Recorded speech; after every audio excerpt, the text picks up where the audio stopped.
So, Cooperative Governance Minister Velenkosini Hlabisa is visiting an 8-year-old boy who's been hospitalized after eating snacks from a spaza shop in Soweto. We understand the child has been admitted to the ICU. This morning's visit comes weeks after spaza shop owners were ordered to register their businesses in an effort to improve health and safety standards in the sector. SABC News reporter Mbalenhle Mthethwa is watching the story, and she joins us now live from Chris Baragwanath Hospital in Johannesburg. That's where Mbalenhle, I beg your pardon, this child has been admitted. Take us through how the minister has been received there. Well, certainly the minister has arrived, and he has been received by the mayor of the city of Johannesburg, as well as the MMC for health in this region, as well as the MEC for Cocta in the Gauteng province. And they're all standing by here with me just before they go inside for a briefing with the hospital management to discuss how the child, or the state of the child and the condition, and how the child is recovering in hospital. You will know that the spaza shop in question has been closed down, and the minister will be going there to visit the area. He joins me now. Thank you so much for your patience, Minister. We do understand that you are in a rush to go inside and you are running behind schedule, but thank you again for taking the opportunity to speak to us. What have you heard so far about the condition that the child in? Is he recovering? How are you feeling right now? Thank you very much. Greetings to all the viewers of the SABC. We are here in the hospital. I'm accompanied, as you rightly said, by the MEC, Cocta, the mayor, the member of the mayoral committee responsible, who is also present, together with the civil society organization. I saw Sanko being around. Firstly, from a humanitarian ground, it will be better to speak about the state of the child once we have seen the child and also have spoken to the family. We felt it is very necessary that we come and see the child, the state in which he is. It is our prayer that God help him to fight and come back to his family. But above all, in the spirit of DDM, as we have all spheres of government, the government embarked on a process of regulating the spaza shops. The step that we need to embark on now is to reinforce the implementation that every spaza shop that did not go through the process, its doors should not be open. And I'm happy that the spaza shop in which the child is reported to have bought the snacks which affected him is shut down. We will go there with the whole team, and also to speak to the community, because it should be a collective responsibility. The community, our councillors, our civic organizations, they must establish on their own, not necessarily taking law into their hands, but they must establish, is the local spaza shop properly registered?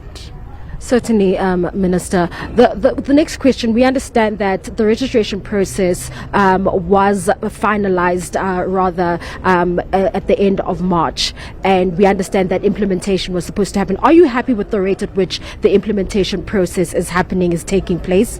And do you believe that maybe there's a need to also look at the suppliers of the foods items that are sold at the spaza shops, and not just the spaza shops? Yes, indeed. The approach is a multi-strategy approach. It is not only concentrating on spaza shops, but it is also concentrating on the suppliers. Because, you know, the rationale how the poison might affect a child, the item, the snacks, might be properly good within the time in terms of expiry date.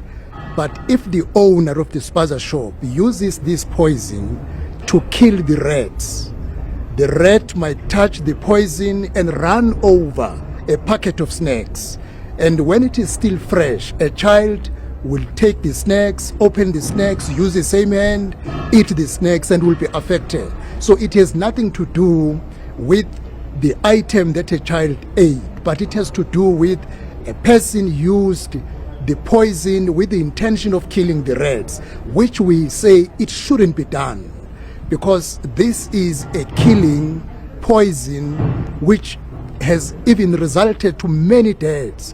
Very soon, together with the Minister of Health, we are going to release a report which tells us that, especially in the farming community, many people have been dying silently out of this poison. And very soon, once that report has been concluded, we are willing to take it to the cabinet for a cabinet to take a decision to declare these poisoners to be illegal, to be available in South Africa, and whoever uses it, and for whatever reason, because as I'm saying, the report which we have just received indicates many people have died silently. We want to take those figures to the cabinet, for the cabinet to take a decision to declare this poisonous item used in the farming community as illegal. Now, we have a problem with counterfeit manufacturing plants, which some people are saying are also part of the reason. We don't obviously have concrete evidence to this effect. However, do you foresee that your department could one day clamp down on these manufacturing plants that manufacture counterfeit goods? Yes, the police, the intelligence in our country is working hard to clamp down the warehouses where goods are sold, to determine whether they are counterfeit, and some of them which are kept there already expired, so that they could not be allowed to be sold to our communities. It's good work in progress.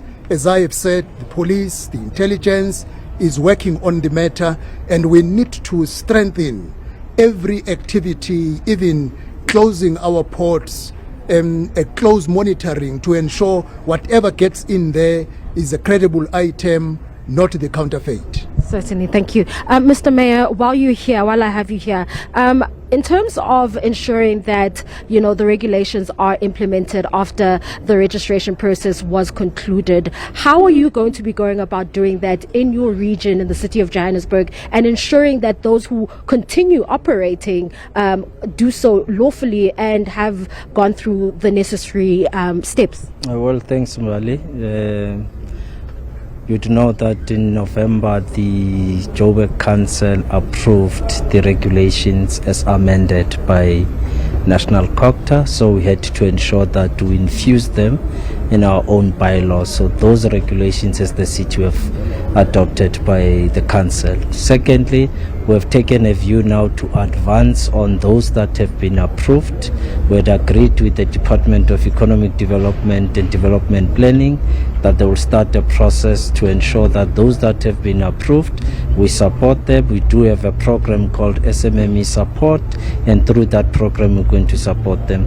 Secondly, as you know, on Monday, the Minister of Small Business also launched a spaza shop fund, support fund. So we'll also be introducing them and making sure that they do apply for the subsidy. But we want to make a call to citizens of South Africa that they must stop aiding and aiding those that are illegal and giving them the opportunity to apply through using their details, because we believe that we are shooting ourselves in the foot, because the whole concept now, it's all about empowering South Africans in advancing small business, especially spaza shops. And the ministers have also taken a view that this spaza shop must grow and become real business, and that's what we want to do. And we want to invest in the growth of black business, in the growth of black entrepreneurs. So they should stop aiding and abetting those that are illegal in our country who are not documented.